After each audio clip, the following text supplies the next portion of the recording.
Rise of the Ronin is an upcoming open-world action role-playing game developed by Team Ninja and published by Sony Interactive Entertainment. While all of Team Ninja's games have been ambitious in their own right, Rise of the Ronin seems to be an even bigger leap forward in terms of scale. It's the studio's first open-world game ever, and the story feels like it will be the most fleshed out we've seen from them. Those factors, combined with what looks like an incredibly wide variety of gameplay, make this game one of the most exciting games of 2024.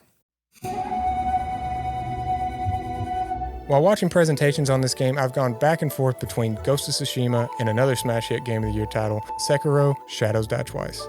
I don't mean to put that type of pressure on this game, but I'd be lying if I said the idea of blending two of my favorite action games of all time doesn't get me hyped up. So far, I'm picking up on Ghost of Tsushima vibes as far as aesthetic goes, from certain similarities in the UI to the font used. In terms of combat, I'm getting Sekiro and other Souls-like games, especially with the enemy types and bosses or mini-bosses. Traversal and just in general city vibes give me shades of Assassin's Creed games. The grapple is more like Sekiro, but the fluidity and glider all have little hints of Assassin's Creed to me.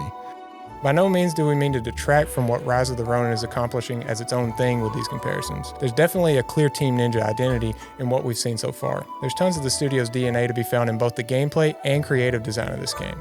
Nioh's fluid swordplay still looks like the backbone of what the studio is building combat around, and as someone who really enjoyed Wolong Fallen Dynasty last year, I'm glad to see the speed of that game seems to be carrying over to what Rise of the Ronin is doing.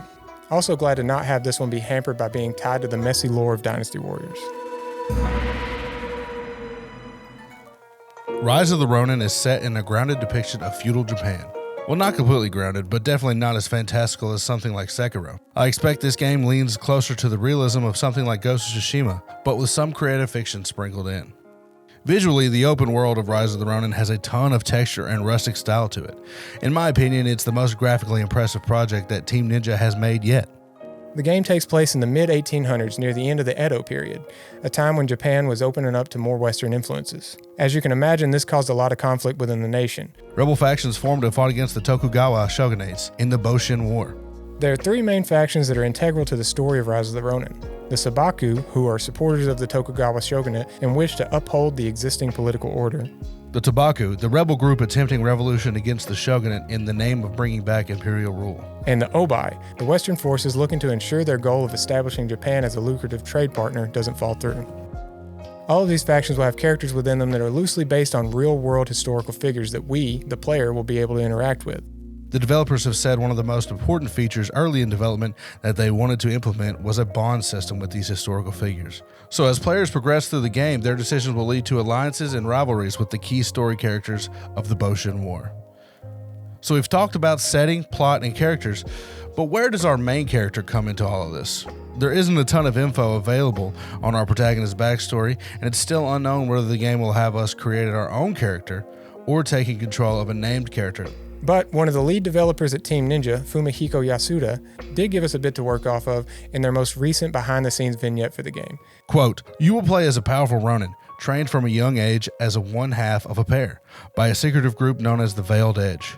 Separated from your blade twin for the first time, you now find yourself alone." I'm really interested to see how our character ties into the large-scale conflict and how much, if at all, our decisions influence the outcome of the game's main story. Devs have said that while they want to represent the deep history of the game's subject matter, they haven't shied away from taking certain liberties, so perhaps we'll actually be able to change the course of history as we progress through Rise of the Ronin. Team Ninja and difficulty go hand in hand, pretty much the same way FromSoft and difficulty do. The question when it comes to Rise of the Ronin is, how difficult?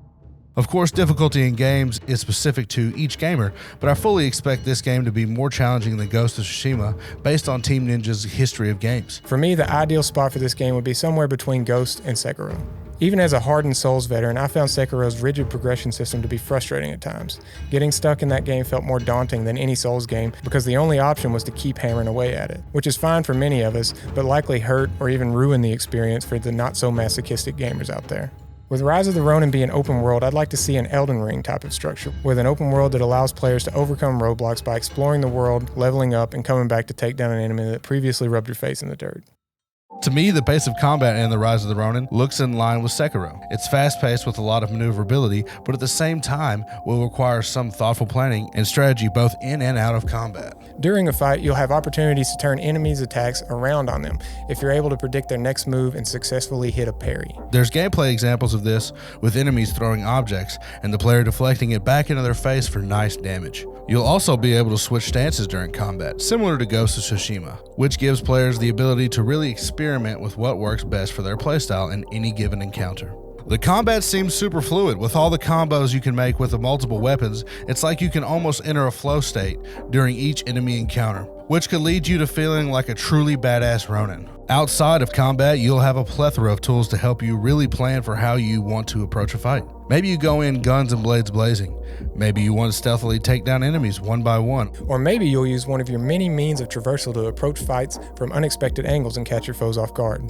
This brings me to the thing that really hooked me on this game from the very first time it was shown. Any game that lets me grapple around the battlefield, making me feel like a badass from an action movie, gets my attention. Not only can you use your grappling hook in this game to access rooftops and use verticality to gain advantage in a fight, but you can turn that grapple into literally flying, or literal gliding, I guess, but close enough, and flying sounds cooler.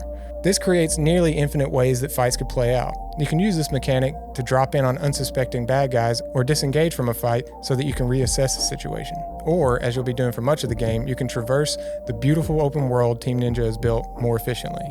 Oh, there's a horse too. Probably should have led with that.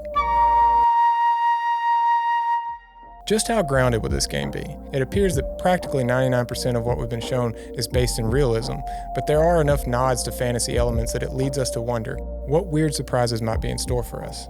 With this being the first open world that Team Ninja has ever crafted, will they be able to make it feel lived in and believable? Games like Nioh and Ninja Gaiden are championed in a similar way to FromSoft's beloved games because of their fine balance of tough but fair. Is there a chance that with all of the tools and freedom of approach afforded to players, that the difficulty is too easily avoided through things like over-leveling or cheesing encounters? If you have any thoughts on these questions, be sure to let us know in the comments. Meanwhile, we'll be counting down the days till Rise of the Ronin releases exclusively on PlayStation 5 on March 22nd, 2024. We want to thank you so much for watching. We've had an amazing start to the year, and it's all thanks to you guys for watching and subscribing. We're truly grateful. We'll be back next week with another preview of a game we're really excited for. But as always, until next time, stay nerdy.